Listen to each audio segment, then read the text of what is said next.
There's something called Wiener Schnitzel.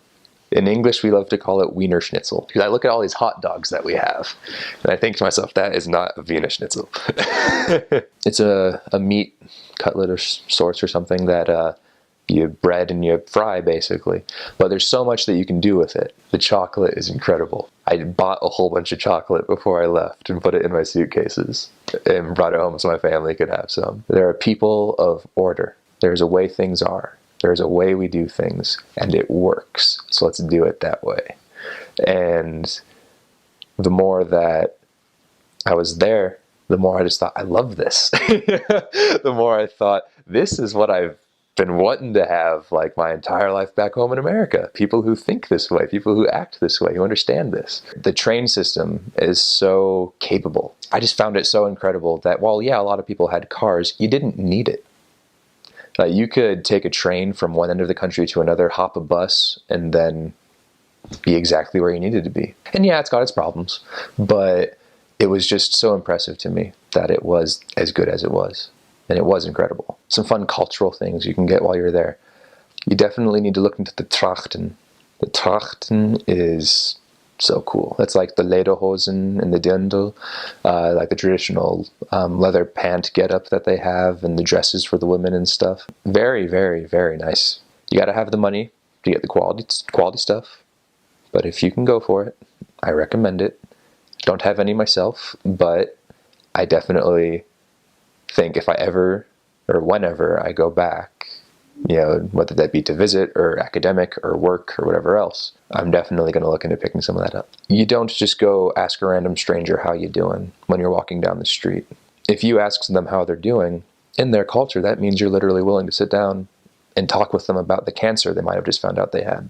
They'll either, you know, stick it to you and actually start talking about it like you may or may not have been expecting, or they'll, you know, just think, oh, the nerve of this kid, and wave you off. You know, if you can show that you really love them, that you really care about them, without overstepping those boundaries as you progress in the relationship, lifelong friends, like deep actual relationships. The history there, the architecture there, the cultural and religious history, it is so incredible. The land is gorgeous. You'll definitely find there's a lot of days where you'll be walking down the street, and if you don't have them marked on your calendar, you'll wonder, like, why is no one out? You know, where is everybody? You know, because they're all traveling or they're all at home because it's a holiday. And I remember that happened a few times at first, where I thought to myself, really, already another one? You know, but there's definitely a lot of history to learn from it. A lot of cultural, religious history to learn from, how, like, each of these little holidays they have. The strangest thing I ate was pork nose, but it was actually really good because it was just like a really salty, fatty meat, and it was just cut really thin. One thing I miss the most is just being able to walk into the supermarket and just have an entire section just dedicated to sausages. The dairy products out there are fantastic. I miss having the variety of cheese that you're able to get out there. You get some of the stronger cheeses, which I know not everyone likes, but you can adjust to them. Vienna's a really old city. It's been around for forever. I believe the Romans founded it, honestly. It's been around for thousands of years.